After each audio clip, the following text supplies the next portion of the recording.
Good morning. Today we are going to review the rotational kinematics topics covered on the AP Physics 1 exam. Hey guys. Hey Bo. Hi Bo. Flippin' physics. Billy, please tell me everything you know about angular velocity. The symbol for angular velocity is omega, which looks like a curly W. The equation is angular velocity equals delta theta, or change in angular position over change in time. Change in angular position is the angular displacement, which would be the angular position final minus the angular position initial. The dimensions for angular velocity are radians per second, although we often give them in revolutions per minute. And in one revolution, an object goes through 360 degrees, which is also 2 pi radians, which we need to know in order to do conversions. And Bobby, please tell me everything you know about angular acceleration. The symbol for angular acceleration is alpha, Fishy thing.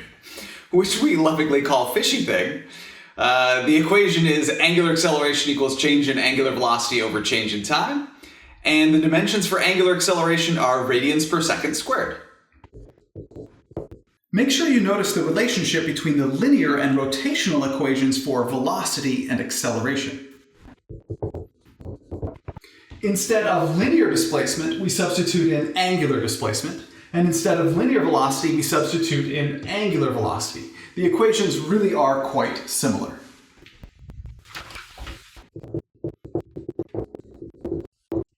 Which leads us to the uniformly angularly accelerated motion equations. U fishy M. Which I like to call the U fishy M equations. These are your two U fishy M equations on your equation sheet, and I'm about to write down their two uniformly accelerated motion, or UAM equation, equivalents. But there are actually 4 uniformly accelerated motion, or UAM equations, which means there are also 4 U fishy M equations.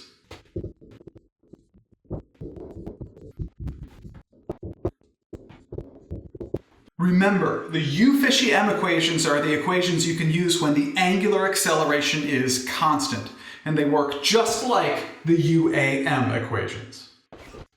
Now, I'm going to take this stopper on a string and I'm going to rotate it at a constant angular velocity.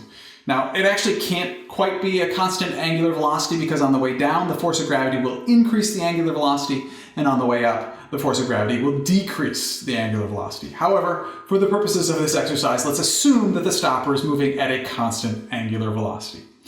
Bo, what can you tell me about the angular acceleration of the stopper? The angular acceleration for the stopper, which is moving at a constant angular velocity. Well, if the angular velocity is constant, then the change in angular velocity is 0, and therefore the angular acceleration is 0. When an object is rotating with an angular acceleration equal to 0, like this stopper on the string, it is called uniform circular motion. And Billy, which one has a larger angular velocity? The stopper on the string, or the piece of blue tape, which is also on the string? Okay, which one has a greater angular velocity, the stopper or the blue tape in the middle? Well, the stopper is clearly moving faster, so it has a larger angular velocity. Actually, no. Remember, the stopper and the blue tape go through the same number of revolutions per minute, so they have the same angular velocity. You're probably confusing angular velocity and linear velocity. Yeah, that's right. They both have the same angular velocity. However, the stopper has a larger radius, so it goes through a larger arc length and therefore a larger linear velocity, which is called the tangential velocity. Thanks, Bobby. You're welcome. Right. This question gets to the difference between angular and tangential velocities. The tangential velocity of a rotating object is its linear velocity. And as the radius increases, the arc length through which the object goes increases, and therefore the tangential velocity of the object also increases. Mr. P. Yes, Bo? What are the dimensions for tangential velocity? Tangential velocity is still a linear velocity, so it has dimensions of meters per second because it's a linear velocity. Yes, tangential velocity is a linear velocity in meters per second.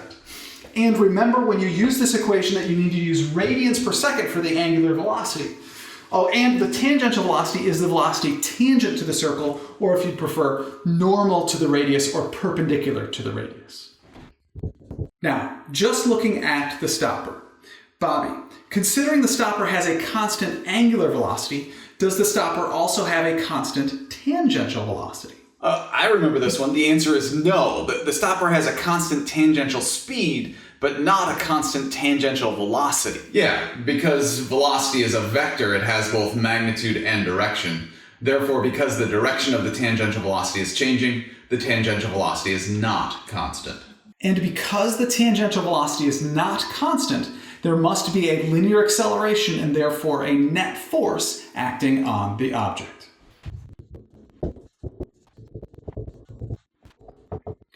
And that linear acceleration is called the centripetal acceleration. Class, what does the word centripetal mean? Center seeking. Yes, centripetal is Latin for center seeking, because the net force in the indirection is the centripetal force, the center seeking force, which causes the centripetal acceleration or the center seeking acceleration, which is in towards the center of the circle. The equation for centripetal acceleration is that it equals the tangential velocity squared divided by the radius.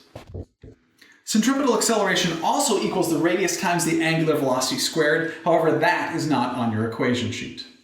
Bo, please tell me the 3 things I asked you to remember about the centripetal force. The centripetal force is not a new force. It is the net force in the indirection. So it could be a single force like the force normal or the force of tension, or it could be a combination of forces. Because the centripetal force is not a new force, it is never in a free body diagram. And we end up summing the forces in the indirection. Therefore, we need to remember that the indirection is positive and the out direction is negative.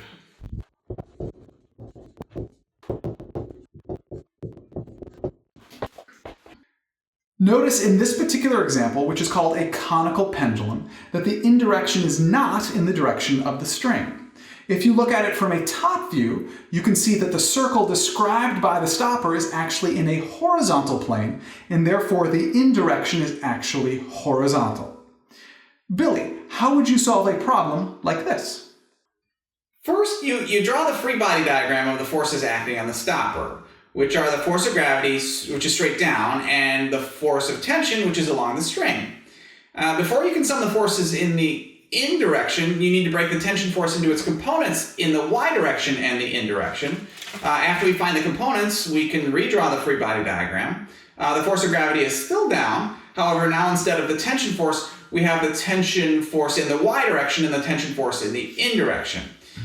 We can sum the forces in the y direction. The tension force in the y direction is up, and the force of gravity is down, and the acceleration in the y direction is equal to 0. So we can get the tension in terms of the force of gravity. And then we can sum the forces on the stopper in the indirection, which would give us the net force in the indirection equals the tension force in the indirection, which equals the mass of the stopper times its centripetal acceleration. And its centripetal acceleration equals the tangential velocity squared divided by the radius. Depending on what we know, we could find the tangential velocity either by using the equation tangential velocity equals the radius times the angular velocity, or we could use the fact that the velocity equals displacement over change in time, which for one full revolution would be the circumference divided by time for one full revolution, which is called the period, the symbol for which is a capital T. But we don't really know any variables or really what we're solving for, so I don't really know what to do from there.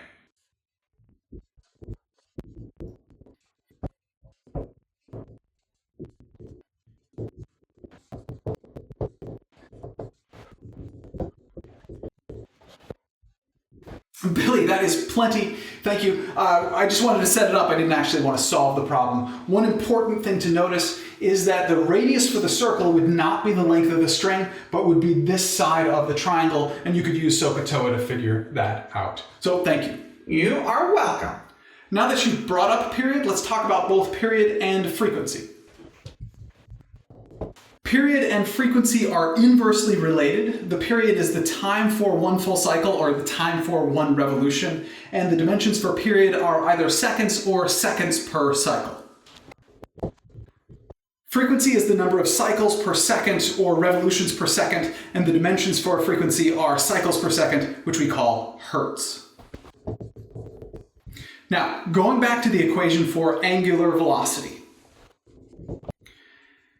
Angular velocity equals the change in angular position over change in time. If the object goes through one full circle, then the angular displacement is 360 degrees or 2 pi radians, and the change in time would be defined as the period. Solving for the period gives us one of the equations on your equation sheet. The period equals 2 pi divided by the angular velocity, which is then also equal to the inverse of the frequency. Mr. Pete, Yes, Bobby? where did the radians go? The radians drop out because radians are dimensionless and we no longer needed them as a placeholder. We have reached the end of my review of rotational kinematics for AP Physics 1. My next video is a review of rotational dynamics, which you are more than welcome to enjoy. You can also visit my website, flippingphysics.com, where all of my AP Physics 1 review videos are organized with lecture notes. Thank you very much for learning with me today. I enjoyed learning with you.